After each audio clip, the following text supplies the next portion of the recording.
Hola, ¿qué tal? Pues vamos a continuar con nuestras sesiones de físicos en cuarentena. En el video anterior analizamos el movimiento en un campo de fuerza central. Vimos que a partir de la conservación de la energía podíamos ir considerando potenciales que corresponden a fuerzas que van como el inverso al cuadrado de las distancias, potenciales que se pueden escribir de la forma menos k entre r. Para esos casos llegamos a la que la ecuación de la órbita está dada por esta integral. Después hicimos este cambio de variable para llevar esta ecuación y escribirla de esta forma, cuya solución nos lleva a esta ecuación. Después lo que hicimos fue definir estos parámetros definidos en términos de las constantes de movimiento, del momento angular y de la energía. Y al hacerlo, esta ecuación se pudo reescribir de esta manera, que corresponde a la ecuación de una sección cónica que tiene origen en un foco. Eso es muy importante. eh, Vimos que epsilon se conoce como la excentricidad y 2 alfa corresponde a lo que se llama latus rectum. También ilustramos cómo se pueden obtener estas diferentes cónicas mediante la intersección entre un plano y un cono.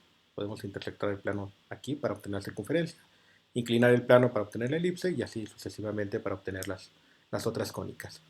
También mencionamos que estas cónicas también se pueden describir o construir con ayuda de una recta que se conoce como directriz.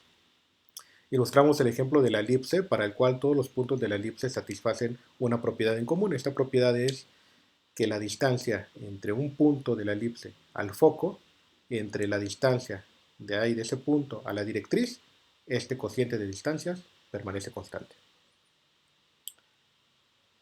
También vimos que en el caso del movimiento planetario, lo que se obtienen son las cónicas corresponde a elipses, y para el caso de la elipse, la excentricidad está entre 0 y 1.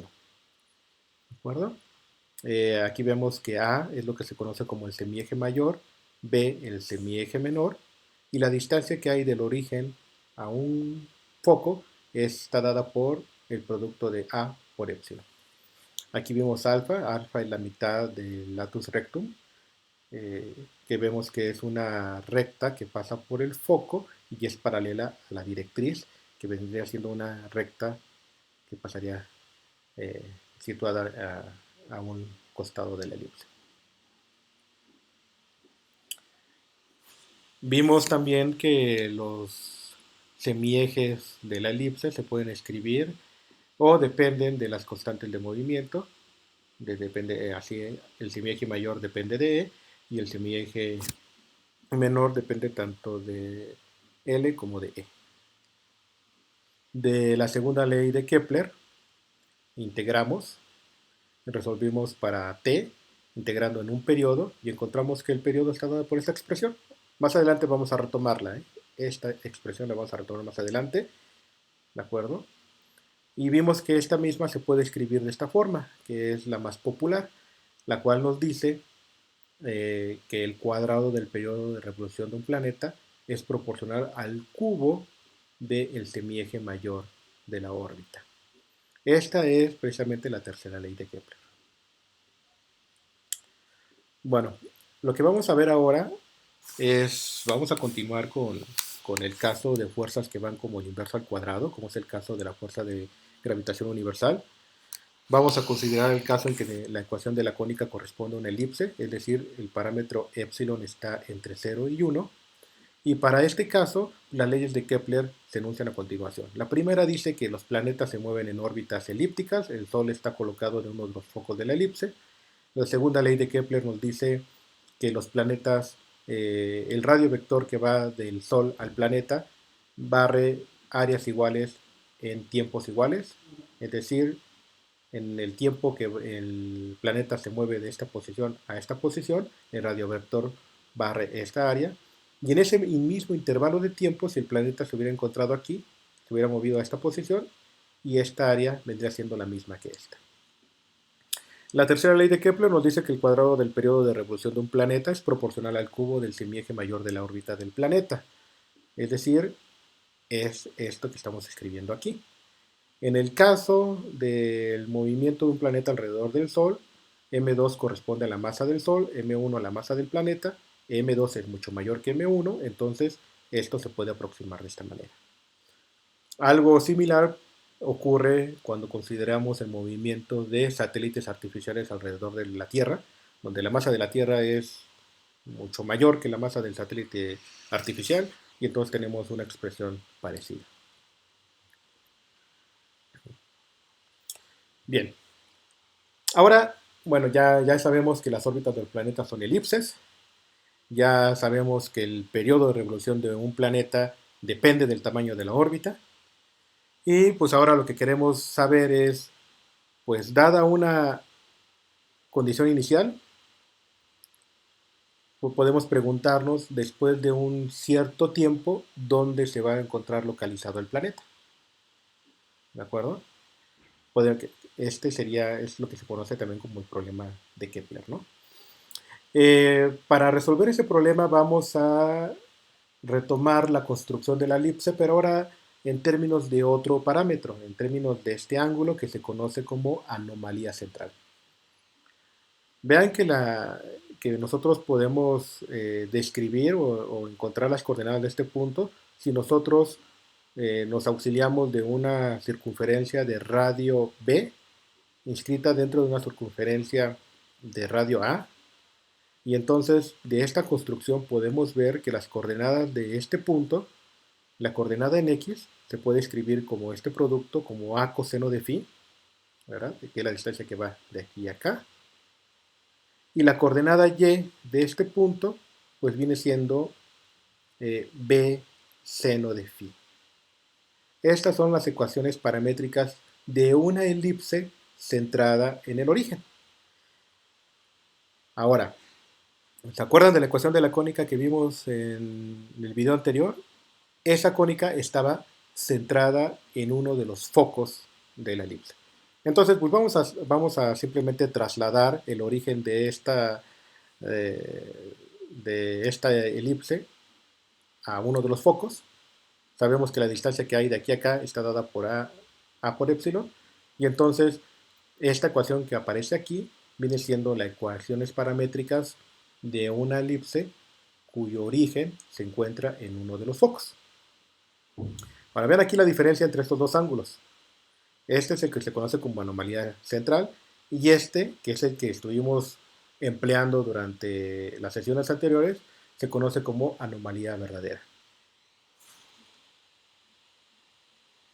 Bien, para nuestra elipse con origen en uno de los focos, encontramos, usando estas ecuaciones paramétricas, encontramos que la distancia que va de un foco al punto está dada por esta expresión.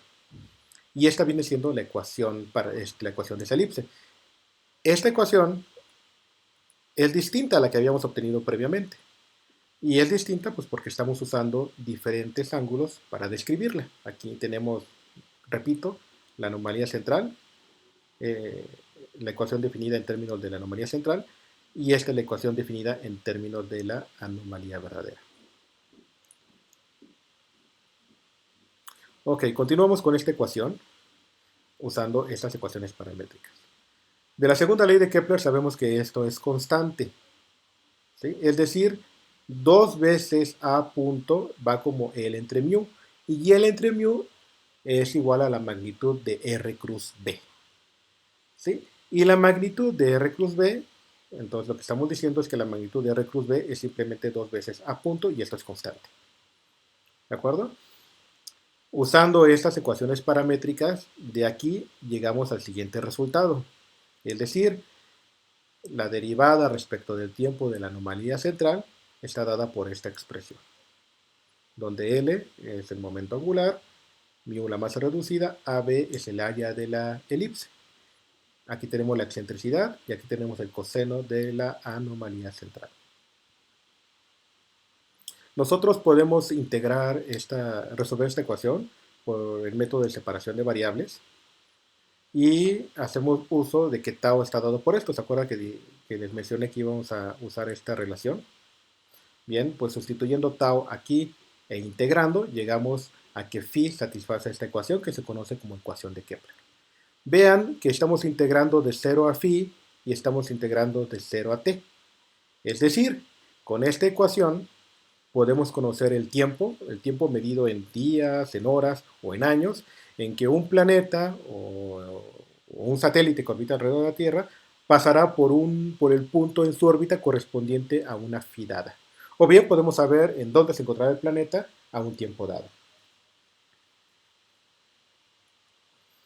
Y ya una vez, si resolvemos, por ejemplo, para phi, dado t, pues sabremos la posición del planeta, pues porque una vez que determinamos phi, sabemos que r está dada por esta expresión.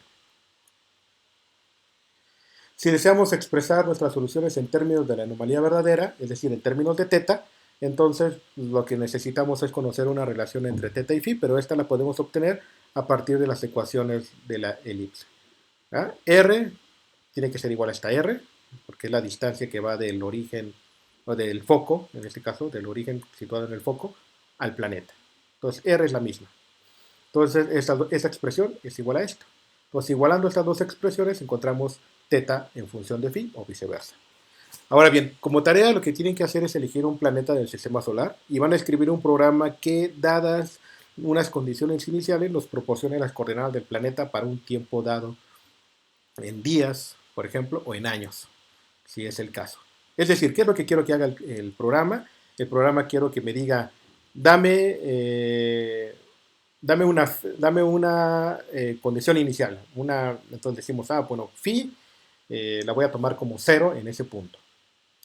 Y entonces el programa me va a decir, dame un tiempo.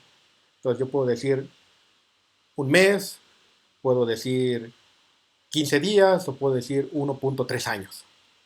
Y entonces el programa lo que va a hacer es darme las coordenadas del planeta a ese tiempo que le estoy pidiendo. ¿De acuerdo? Entonces quiero que hagan eso. Y pues ya con esto ya llevamos 2 tareas.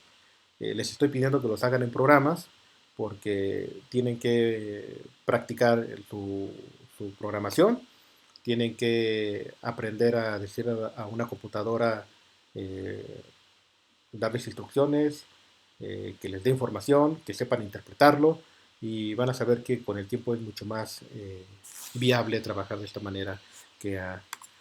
Eh, pues bien, eso es todo. Si tienen alguna duda, pues no duden en mandarme un correo o enviarme un WhatsApp. Seguimos en contacto. Hasta luego.